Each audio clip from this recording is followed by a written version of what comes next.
Aloha aina, ano ai, velina kako. Welcome to Free Hawaii News, brought to you by the Kawani Foundation, presenting Hawaiian perspectives on a broad range of topics and issues affecting the Hawaiian Islands, the Pacific, and the world. Your hosts for Free Hawaii News are Leon Kaulahau-Siu, musician, composer, diplomat, and political analyst, and Hinaleimoana Wong, Kumuhula, filmmaker, cultural and Hawaiian language preservationist, and community leader. And now, Free Hawaii News. Aloha. Aloha ia mai o kou a e maluhia hoi I ke akua, e kou ka kou makua a e ka haku a me ka wairua tapu. My name is Leon Kaulahau-Siu, and I am here at the Free Hawaii News studios. Welcome to our episode of Free Hawaii News. My co-host, Hinaleimoana Wong, is on location right now, and so she'll be joining us later from Mauna in Nu'uanu. Today, we will be discussing a number of topics from a Hawaiian perspective. Princess Abigail Kawanakoa recently passed away here in Honolulu. She was a philanthropist, an heiress, a supporter of Hawaiian culture and arts, and she headed up the effort to save Iolani Palace from demolition, as it had seriously deteriorated after decades of abuse by those who overthrew the Kingdom of Hawaii. After Liliuokalani had been dethroned, the insurgents sacked and stripped the building, then converted it to house the governments of the Republic of Hawaii and the Territory of Hawaii for nearly 70 years. Princess Kawanakoa strongly supported protecting Mauna Kea. She was a descendant of the royal family from the House of Kawanakoa. My Free Hawaii News co-host, Hinaleimoana Wong, was recently invited to participate in the recent private funeral services for Hawaii's Princess Abigail Kawanakoa at Mauna, the royal mausoleum. The last time a royal funeral was held at Mauna was when Prince Jonah Kalanianaole Kuhio was laid to rest 101 years ago. Princess Kawanakoa's funeral event was closed to the public but open to select invitees. We go now to Hinaleimoana Wong at the Royal Mausoleum. Hina, aloha. Aloha, Leon. Mahalo nui. Hina, you were there for Princess Abigail Kawanakoa's funeral. Would you describe to us what it was like to be there? I was very privileged to attend the funeral services for Princess Abigail Kinoiki ke Kaulike Kawanakoa. And it was a most touching and a very heartfelt 2 days. Her funeral was conducted in the chapel we see right behind you there at Mauna. What was the overall mood of those attending the funeral? Everyone whom attended the funeral today came with a sense of dignity and reverence, not only for Princess Kawanakoa, but for what she represents. And there were many recollections of her fulfillment of her duties. And in the people who spoke today, as they recounted their memories and their knowledge of how the princess lived up to that title of princess. As we know in our Kanaka community, it is the kuleana of ali'i to not only to serve, but to provide and care for the people. And so countless stories were recounted of how Princess Kawanakoa helped our people selflessly and gave generously. She preferred to remain quite quiet about it and would often ask that the assistance would be anonymous because she didn't want fanfare or for people to feel beholden. I was amongst the crowd that sat outside underneath the tent.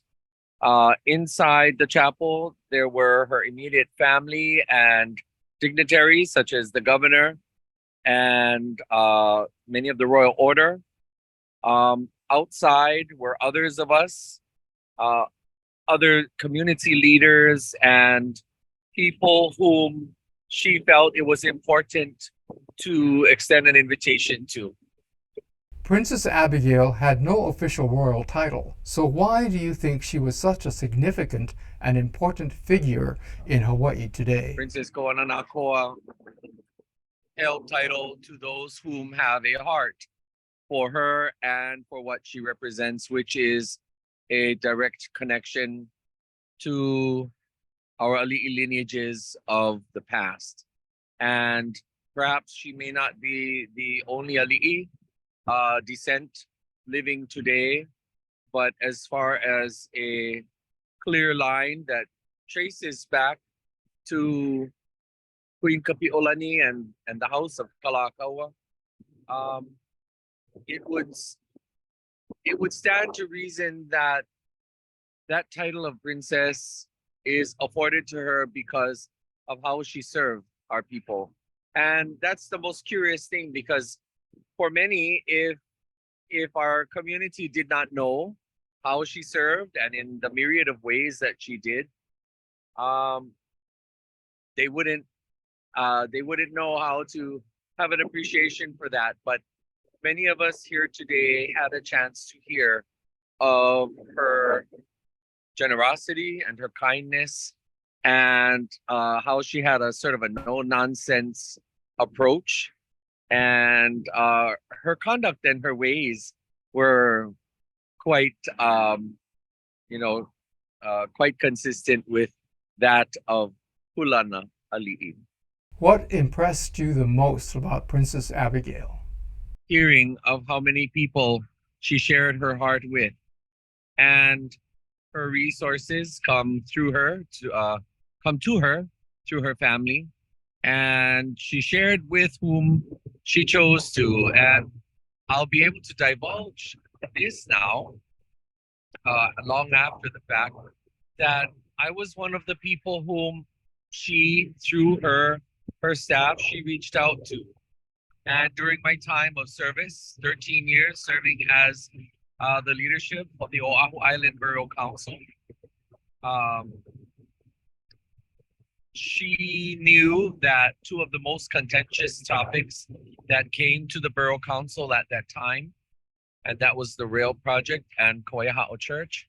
She felt that if there was going to be any need for legal support um, by the council, that she was prepared to support every possible effort to secure that. She kept tabs on everybody and everything going on in our community. She just remained very silent about it. What is the one thing you will remember about being at her funeral? I got a chance to offer the oli that would have been appropriate. A mele ko'i honua. When she arrived, I stood with my cousins and three of us, Moana, Desiree Cruz, and Nicole Naone and myself. We stood out here and we offered that mele when she arrived. And it was in the dark of night. And earlier, I had a chance to sing. It's often customary for Hawaiians to sit and sing and to wait until the loved one who is waiting to be put to rest, until they're taken out of the sanctuary. It's customary to sing, and on their way out we sing some more. And so I got a chance to sing for her. In your opinion, what were her biggest contributions to the people of Hawaii? One of the most notable is to the restoration of Iolani Palace. And many of our po'e aloha aina, many of our nakoa, nakia aloha aina, the reason why we have a palace today to acknowledge as the palace of our ali'i is directly attributed to Princess Kawananakoa. And over the years, she's one of the palace's biggest supporters. She helped organizations like the palace, and she helped individual families. So Really, there is no way to measure dollar amount, but it is the intent and the heart and the spirit in which it is given. And today, the love of our people and Lahui who knew what she did and who were fortunate to know this came to say farewell today. What do you believe her legacy will be? What will she be remembered for? Princess Kawananakoa will be remembered for giving generously. She will be remembered for being staunch in the things that she opposed, as well as the things that she supported. And those in the community, in fact, I happen to be sitting next to a gentleman who is well known in our community for his leadership in his particular ike, his knowledge base. And they did not see eye to eye. They bucked heads, but he too was invited there. And I turned to him and I said, you see, the reason why you're here is because you share that same heart for our people. And your commitment and your dedication to our people echoed with hers. Her sentiments about our Lahui were also reflected in yours. And that is why you are here. Mahalo, Hina, for sharing at the Royal Mausoleum about this historic event and what it means to you. We recently celebrated the 130th anniversary of the overthrow of the Hawaiian Kingdom. That was on July 17, 1893, 130 years ago. And what this was significant is because at the point 100 years later, in 1993, we received an apology from President Clinton, which was also signed by Congress, apologizing for the United States' role in the overthrow of the Hawaiian Kingdom. And in that apology, they basically said that the sovereignty of the Hawaiian Kingdom was never relinquished. What does that mean? That means actually that the Hawaiian Kingdom still exists. So on the 130th anniversary, this is what we were actually proclaiming, that not only does the Hawaiian Kingdom still exist, but its people, Hawaiian nationals, still exist. Now, a lot of confusion goes about regarding the term Hawaiian national. A Hawaiian national is a person, like a national of any other country, is a person who belongs to a certain country. And it has allegiance with the country, has identified with that country, and has decided to be part of that country and to serve as a citizen or a national of that country. In the Hawaiian Kingdom, we're all subjects. Those that belong to the Hawaiian Kingdom are subjects.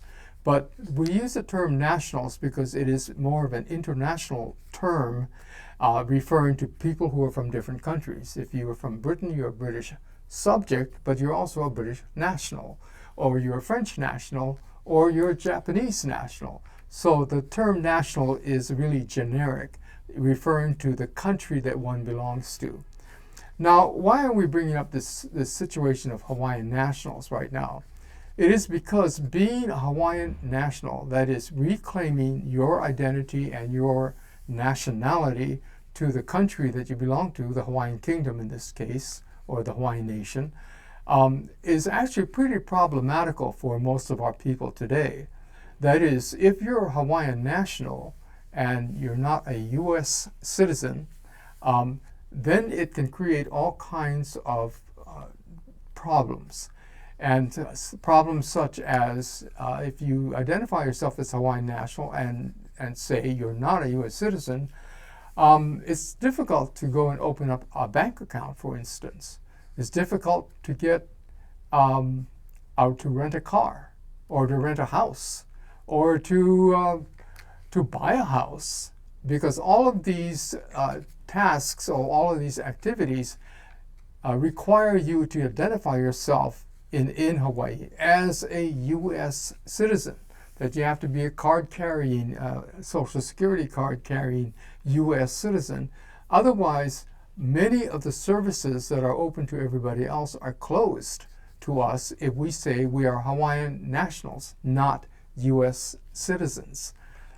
So this creates quite a problem, and many of our people, because of that problem, have been harassed, have actually been prosecuted and persecuted for claiming that they're Hawaiian nationals when they run into some kind of infraction with the law, or even, I guess, as I said, trying to open up a bank account or trying to conduct life, your regular life as as their life as a regular person.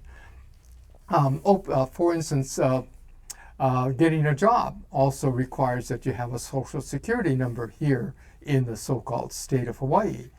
So being a Hawaiian national is a difficult situation and can actually be quite injurious to us because many people have actually spent time in jail because they said, I'm not a U.S. citizen, I'm a Hawaiian national. And as a result, judges and law enforcement and all this have been very harsh on Hawaiian nationality. So what we are trying to do right now is to educate legislators and those people in power and in office in the state of Hawaii that a Hawaiian national is not by definition an outlaw.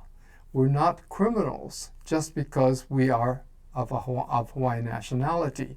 And in fact, for the state of Hawaii or for businesses in the state of Hawaii to discriminate against Hawaiian nationals, that is to deny us services on the basis of our nationality, is actually against the law. It's against civil rights laws of the United States as well as the Hawaii state, the state of Hawaii.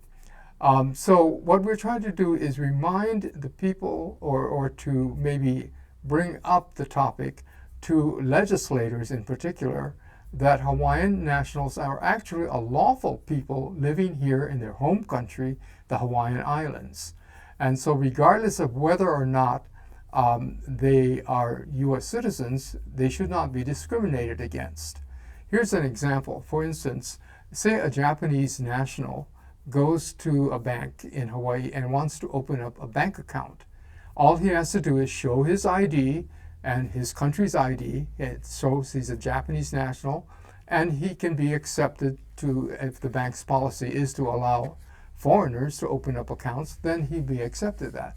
But say a Hawaiian national goes and he shows his Hawaiian Kingdom ID to a banker, he's not going to be able to open up an account because he's going to be automatically assumed to be a U.S. citizen, but a U.S. citizen who is not admitting to be a U.S. citizen.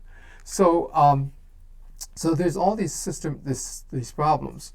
So what we're trying to do is get the legislature to pay attention to the fact that to make a statement and to pass a resolution acknowledging that Hawaiian nationals are a lawful people living in the Hawaiian Islands.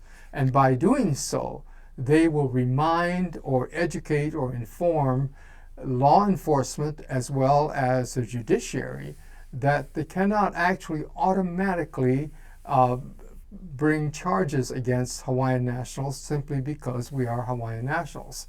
That Hawaiian nationals are to be treated like any other nationality that living here in the Hawaiian Islands under the state of Hawaii laws, under the U.S. We need to be treated the same way.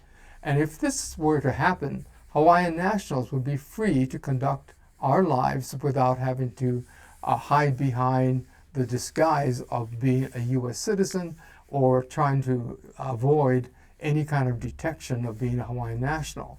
So there will be a resolution introduced in the state legislature, and we will be lobbying for it, and we ask that you be lobbying for it as well.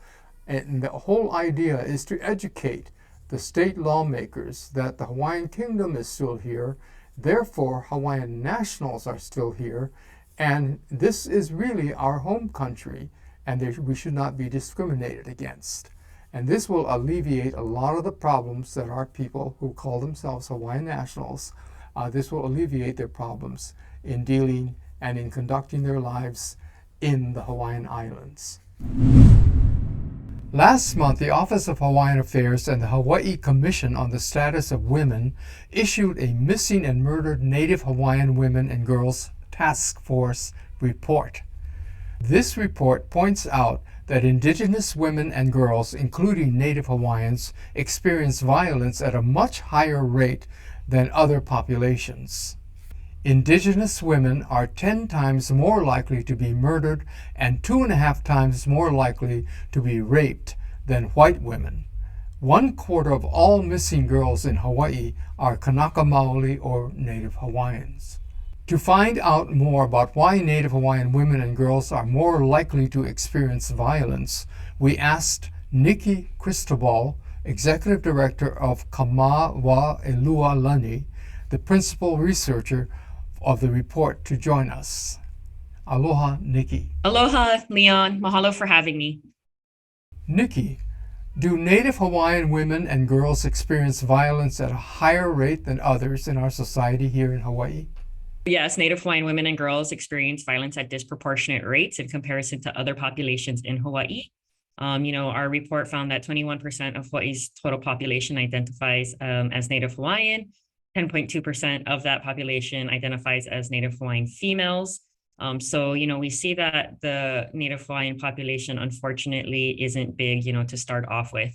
It's very troubling that, that this population is experiencing violence at much higher rates than they should be experiencing and much higher rates than other populations in Hawaii. What are the reasons why Native Hawaiian women and girls go missing or are murdered? So the reasons that Native Hawaiian women and girls go missing and are murdered is a very complex story. And this complexity is really tied to our history of colonization here in Hawaii. And colonization, it's not this one-off event from the past. Colonization is embedded in every system, that we encounter. And so these inequities are very pervasive in our society, and they impact Native Hawaiian women and girls in very adverse ways. So, for example, not only commercial sexual exploitation, such as sex trafficking, but also domestic violence and sexual assault and other, determinants that lead to women and girls being murdered and missing, such as foster care involvement, such as houselessness and poverty, such as substance dependence. So all of these factors kind of correlate, to cause this picture that we're seeing of this disproportionate rate of violence against Native Hawaiian women and girls. Is the problem of missing and murdered Native Hawaiian women and girls larger than what the data reports? And if so, why is it so underreported? We know that the rates of violence against Native Hawaiian women and girls is much higher than this report states, and honestly much higher than any of us really understand. The reason it's higher is because we just have a lack of data. We have a lack of data that disaggregates, based off of race, and a lack of data that disaggregates based off of gender and other factors such as social status or class. Pretty much to answer that question, we just have a lack of data that understands Native Hawaiian women and girls' lives in general. I think on top of that, this crisis of missing murdered Native Hawaiian women and girls is systemically silenced in a variety of ways. We've named this report the way we named it because it's about the erasure of Native Hawaiian women and girls, and that happens through data collection, but that also just happens, through a lot of different avenues, unfortunately, such as, direct violence. We see this in very tangible data, even though our data is based off of the best available data we have now, which isn't a lot, we can see this, that it's represented. It's showing in our facts and figures, and more importantly, this is showing in the lived experiences of our Native Hawaiian women and girls in our own communities. Women and girls are often pushed to the margin, and when you're Indigenous, when you're Kanaka o Iwi, that's even more so, an aggressive pushing to the margins. And so, really, our policies and practices in terms of understanding and respecting and honoring Native Hawaiian women and girls, we just need to be way better at that as a society as a whole. Why is this problem called the invisible crisis? Our report is actually titled Holoi Analo Wahine o Iwi, which means to erase Native Hawaiian women completely. And, like I was saying, the problem is really about erasure, right? And devaluing of Native Hawaiian women and girls. And we see that, in our data collection where Native Hawaiian women and girls are erased from our data, and erasure happens through racial misclassification, which is very common, and through just the lack of collecting the data in the first place, and even if people are collecting data, by people, I mean our various government departments and services, It's not made to be easily accessible or easily analyzed by the public or, Native Hawaiian communities. And so there's erasure that's happening, at that level, but there's also just erasure in general, where it's a very complex story. Like I said, it's not a coincidence that Native Hawaiian women and girls are disproportionately represented in the houseless population. Not a coincidence, that they're underrepresented in foster care involvement. And so all of these factors really are working together to systemically erase Native Hawaiian women and girls. One of the main reasons driving this erasure is, colonization, quite pointedly. And colonization, I mean, in the present moment. There is really this idea that, foreigners came a long time ago and then, changed a lot of the ways that, Kanakoa think and relate to each other and all of those things. But, these systems of belief and these systems of relating to each other and relating to land and, honoring and respecting wahine, especially,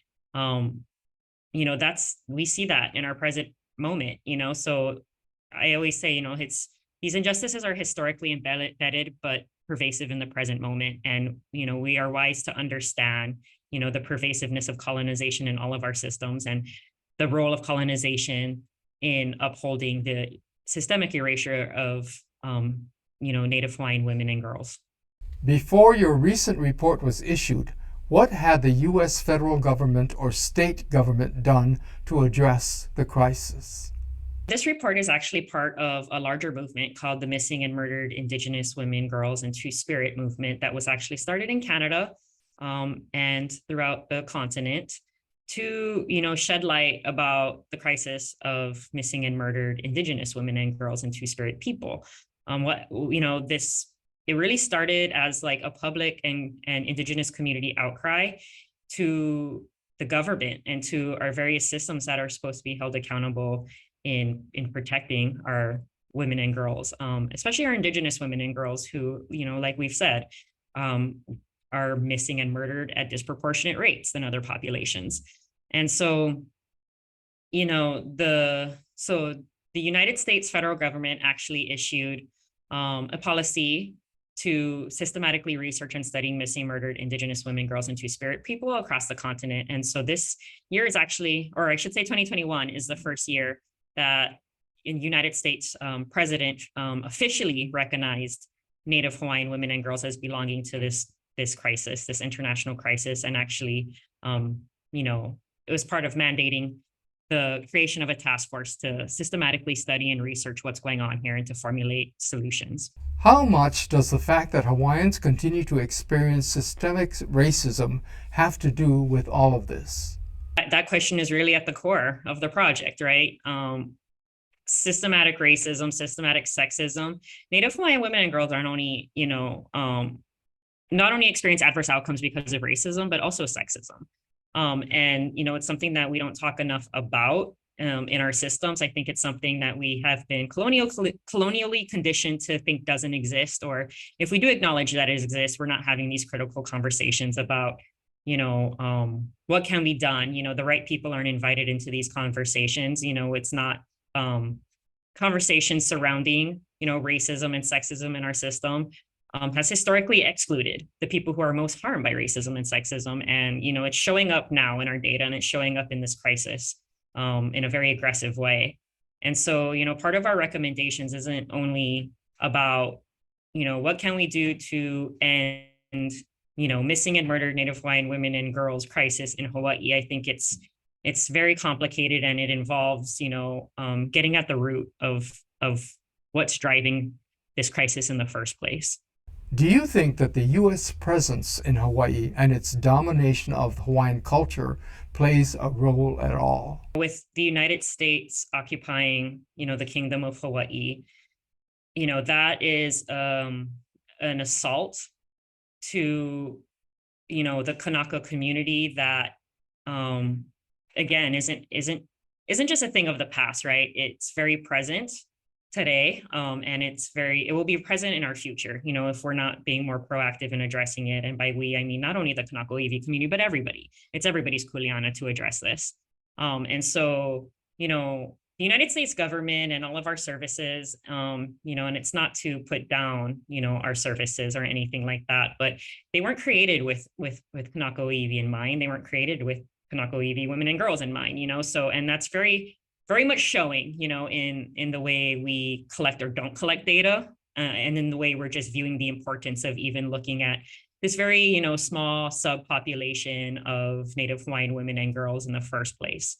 Yeah, so, you know, when in talking about how do we solve the missing and murdered Native Hawaiian women and girls crisis, you know, it goes beyond very practical recommendations. Like, yes, that's needed. We do need to formulate practical recommendations about, you know, how can we provide more training? How can we provide more different models and different frameworks to identify and stop, you know, Native Hawaiian women and girls from being murdered or going missing? We definitely need that. But we also need to be courageous enough to interrogate, you know, our systems and how they're inherently flawed and how they're inherently built against the Kanaka Iwi people. And if we don't do that, you know, unfortunately, I think this conversation is just going to be one we're going to continue having well into the future. Unfortunately, at the federal level, Native Hawaiians generally, and especially Native Hawaiian women and girls, have been left out of these federal conversations, these critical conversations that involve, you know, resource allocation, for example, to Native Hawaiian communities that, you know, identifies Native Hawaiians as belonging to the indigenous people impacted by U.S. colonization. You know, Native Hawaiians are very marginalized, you know, and so having, you know, Native Hawaiians be part of the international and national conversations involving indigenous justice in general is super vital. I'm not to dismiss, you know, the decades and decades and decades of work that many Kanaka Iwi have spearheaded in those spaces, you know, of getting, being part of the international conversations about, you know, equity and justice for Native Hawaiians and Native Hawaiian women and girls. But, you know, I think thankfully, you know, we're moving in the right direction of being included in these conversations and working with our indigenous, you know, our indigenous brothers and sisters up in the continent and across the world. And I think, you know, that momentum is just going to keep growing and growing and growing. So this is really just a drop in the ocean of change, you know, that's going to come. And so it's an honor to be the principal investigator on this report. And I'm excited mostly for the critical change that I think is going to happen as a result of efforts such as this. What do you think it will take to solve the problem? I think that a lot of things need to happen to solve this problem. And I want to caution, you know, in terms of saying, you know, there is this like solution, and if we follow it, then this whole thing will go away and it's solved and it's cured. It doesn't quite work like that, unfortunately. I wish it did. But it's going to involve a lot of people in a lot of different departments and services and communities wrapping their arms around this issue and caring enough about this issue to carry it forward, even though it's hard and it's heavy to carry. You know, so we need resources, right, from our policymakers. We need resources addressed, you know, resources allocated for Native Hawaiian women and girls, to protect Native Hawaiian women and girls, to uplift Native Hawaiian women and girls, to help Native Hawaiian women and girls heal. We need, you know, not only resources from the government, but we also need to continue tapping into the resources that we have within our own communities and our own self.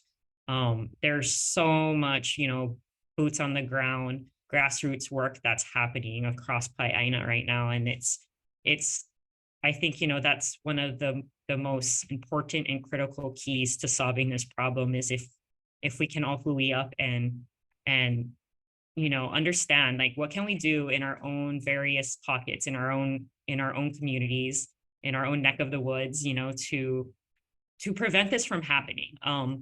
And, you know, and more importantly, I think, you know, these conversations about, you know, what's the problem and what needs to be changed and how to change it, these need to be led, right, like by Kanaka. They need to be led by Kanaka Iwi women and girls and the Kanaka community, and it needs to be supported and respected and centered by those people who have power to listen and to actually change our systems for the better. Our report is available on the OHA website. I can be Nikki Cristobal. I can be contacted directly at murderedandmissinghawaii@gmail.com. If anybody has interest in, you know, talking story with me about how this has impacted them or kind of just, if they feel inspired, to, kind of take on this issue and understand this issue more and what they can do, I'm more than happy to talk story with anybody who has that desire to push this report forward, because of the scarcity of data and because of how, unfortunately, new this is to the Hawaii scene. We really do need as many people paying attention to this as possible to keep it moving forward. And, we do take a very community-centered approach to our research. So, that means that we need to be talking to our community members, we need to be talking to our service providers. We need to be talking to, aunties and uncles and, all of these people who make up our communities. If we're really going to understand, right, and create change. Mahalo nui loa, Nikki, for sharing with us your manao about this very important topic.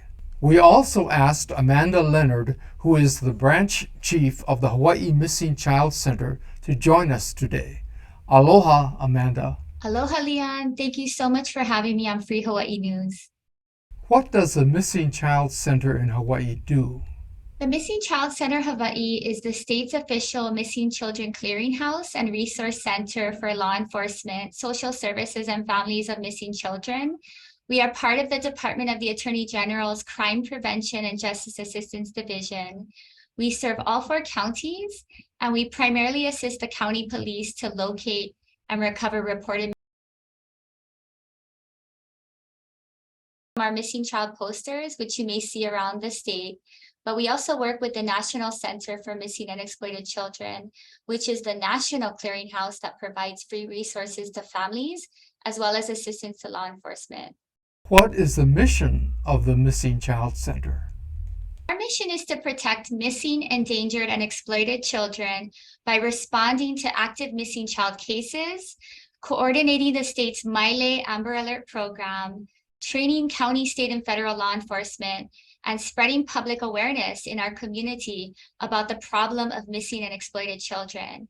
We'll often go out into the community to educate and empower parents, as well as caregivers, to prevent keiki from going missing and being victimized. How big a problem in Hawaii is missing and assaulted children? Missing children is a problem in every state, unfortunately, including Hawaii. We see a couple thousand reports a year statewide for various types of missing child cases, including lost children, children abducted by a parent or a legal guardian, children abducted by a stranger or an acquaintance, and endangered runaways, which make up the vast majority of reported missing children in this state. At Missing Child Center, all types of those cases fall under quote unquote missing child, and therefore we are able to provide our free services to all families of missing children. One of our biggest focuses at Missing Child Center is children missing from foster care, as they are highly vulnerable and lack resources. What can you tell us about missing Hawaiian children, and especially Hawaiian girls in Hawaii? Our office sees a lot of reports of missing, endangered, and exploited girls, including Native Hawaiian girls. This is a very important issue that has received a lot of attention both locally and nationally. Our department has recently created a new division called the Special Investigation and Prosecution Division, which will address the issue of human trafficking in Hawaii and will engage in extensive outreach within the Native Hawaiian community to better protect Native Hawaiian keiki, including both girls and boys. At our office, we are always attempting to prevent child victimization by recovering missing children who are most vulnerable. As I mentioned, this is a very important issue, and as you said, has received a lot of attention both locally and nationally. At our office, we work towards recovering missing children, including Native Hawaiian children, every single day. So this is not a new issue to us.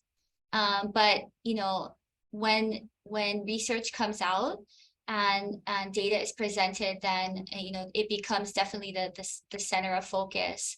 And our department takes this very seriously, and as I mentioned, has created a new division to address the issues raised in the report, including human trafficking in Hawaii. And we will continue to work together to alleviate and hopefully eliminate this problem. What specific things should parents do right away if they think their child has been abducted or assaulted? Parents should immediately file a police report by calling 911.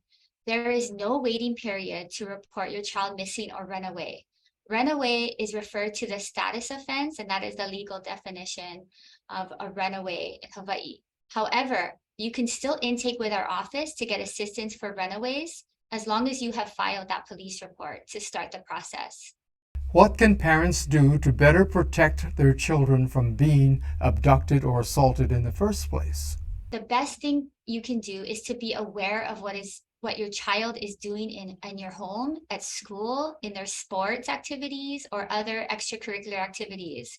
Talk to your keiki about their lives. What are their fears and concerns?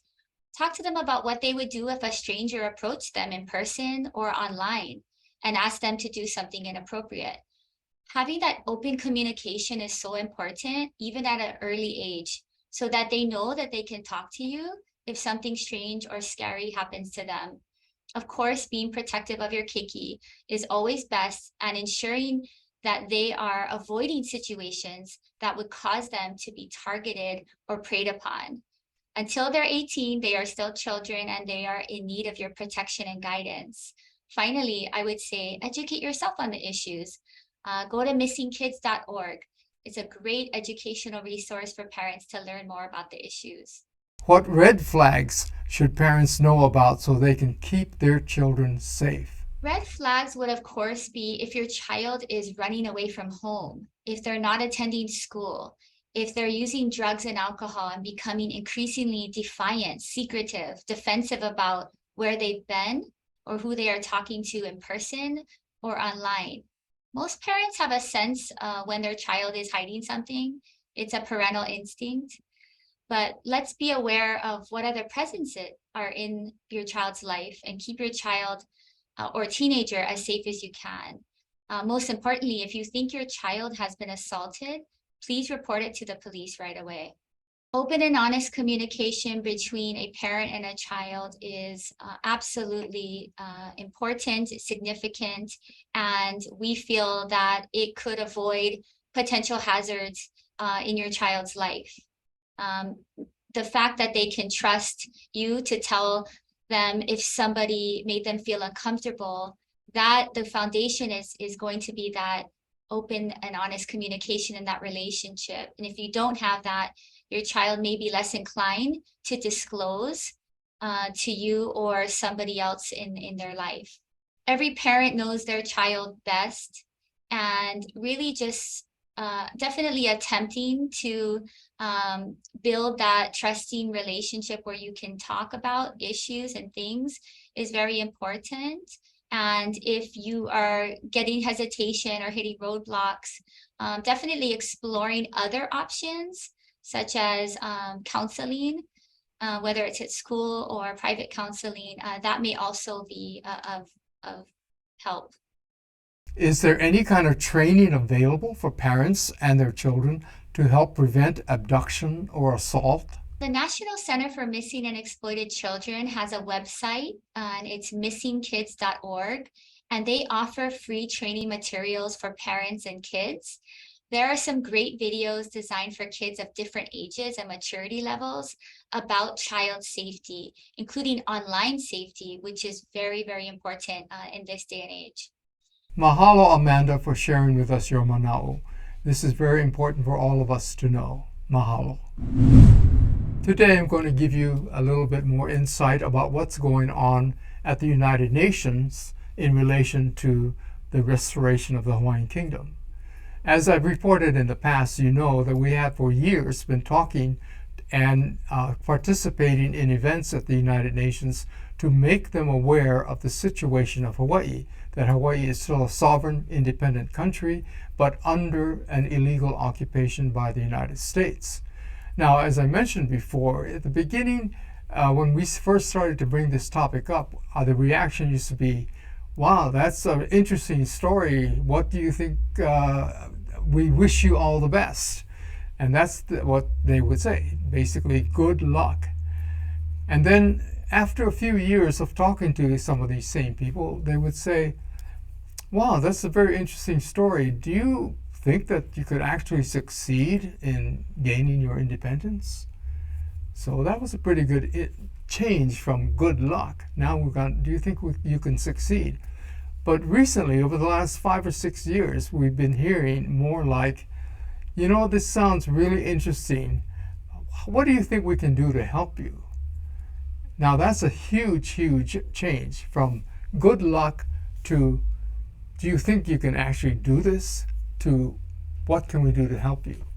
These 3 steps are indicative of how much success we're having in telling our story and actually gaining the confidence and the interest of many of the countries there at the United Nations. Now, I've been speaking at the United Nations mainly to their ambassadors, but also I've traveled a little bit to different countries to speak to their heads of state as well. So many countries are actually aware of our plight. But the question is, what can they do to help us? And we've talked about this before too. The idea is that we want them to help us to begin a review at the United Nations General Assembly, a review of what happened. How did Hawaii become a state of the United States? But we don't want them to just go and cover the entire topic. What we want them to do is to look at one particular incident that happened, and that is when the United Nations in 1959 passed a resolution, Resolution 1469, in which they accepted a report by the United States that said that Hawaiians had given their consent to become the 50th state of the United States. This is important because what it indicates is that apparently what the United States reported was that the people gave their consent, took a political action to ask to become part of the United States. And this is a very powerful thing. But the question is, did we really ask to be part of the United States?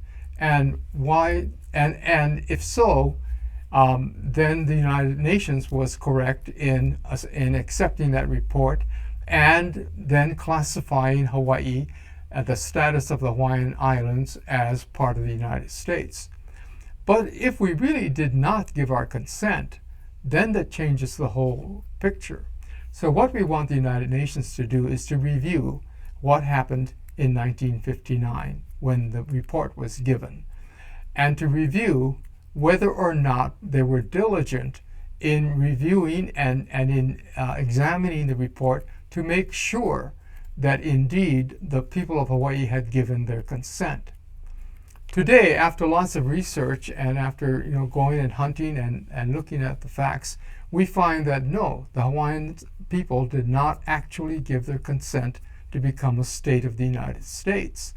But what happened was the United States actually created a situation in which it made it appear like the Hawaiians gave their consent. In other words, they conducted a fake election. And so you hear so much talk today about elections being manipulated and fixed. Well, this was a classic fixed election back in 1959, the plebiscite that was held in Hawaii for Hawaiian statehood, for the statehood into the United States. And we can prove now that particular plebiscite was incorrectly held, and it was actually a manipulated election that came out with a result that the United States wanted. That is, the United States wanted for Hawaii to become a state. It was not necessarily the will of the people. And so we can prove that. But what we need to do is to have the United Nations itself conduct the investigation as to whether or not they actually made a decision that was based on factual information, and it was based on a factual action by the right people who were asked the right question about Hawaii.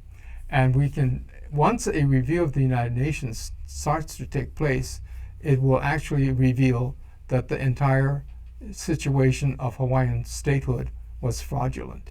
And then they would have to then under the obligation under the Charter of the United Nations, they would have to rescind their approval or their acceptance of the United States report, which means at that point of them rescinding or revoking their resolution 1469, at that point the people of the Hawaiian Islands are actually free from the United States. The United States no longer has jurisdiction over the Hawaiian Islands, not lawfully anyway, and the United States and none of the countries of the UN will acknowledge that the United States is lawfully in the Hawaiian Islands. And therefore, the Hawaiian Kingdom, by default, becomes the government of the Hawaiian Islands. Now, of course, we will have to go through a transitional period of time from moving from the United States control, absolute control of our islands, to the control of our islands, or to self-control of our islands, to self-determination, where our own people make the decisions about how our nation is operated and how we move forward in the future, being governed by the people of Hawaii and not by the United States. So that is what we're doing at the United Nations right now. We are seeking to have a resolution for review of Resolution 1469 about statehood, have a review by the United Nations to check to see whether or not they made a mistake. We are confident that if they do look at it, they will find they did indeed make a mistake, and that would reverse the United States claim on our islands. It would nullify the United States claim. And then, of course, we as a nation would have to take the time to build our nation and to restore ourselves as a sovereign, independent country, at peace with the rest of the world, at peace with the United States.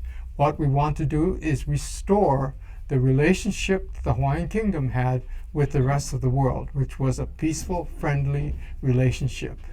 And so that is what's going on at the United Nations right now. Now, in order to facilitate getting that resolution, in the coming months, there will be a great effort to reach out to various countries who may want to help submit that initial resolution for a review of Resolution 1469.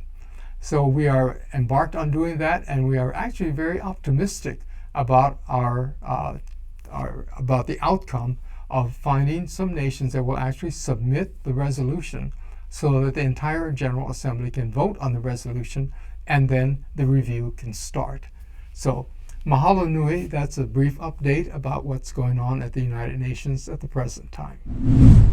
We now go back to Mauna, where Hina Wong is standing by with a special message about Hawaii's ali'i. Mahalo anui e kala hui no ko kako hui ana ko kako launa ana ma ke wahi manawa pokole a kako e launa nei.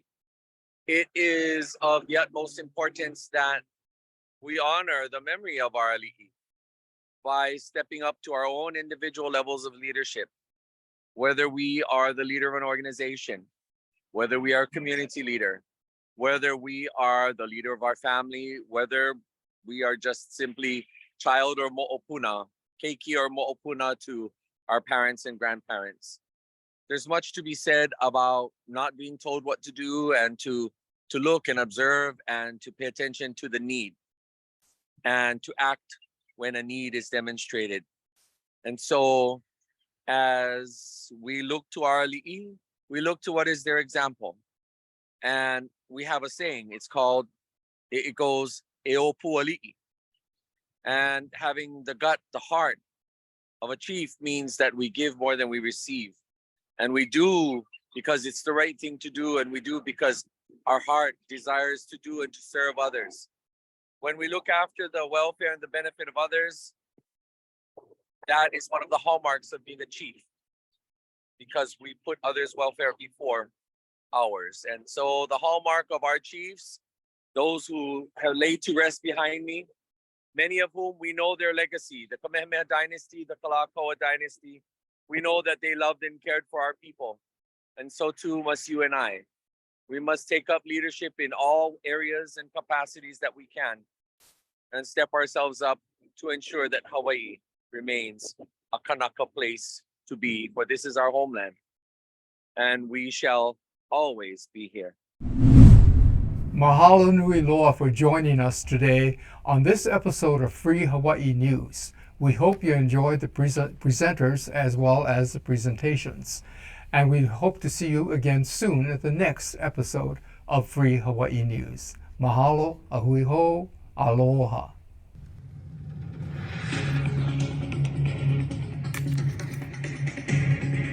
We hope you enjoyed this month's episode of Free Hawaii News. Mahalo for watching. There's a new show every month, so this program will air several more times this month. You can view it anytime on Olelo's on-demand site or on YouTube. See you next time. Ahui ho, aloha aina.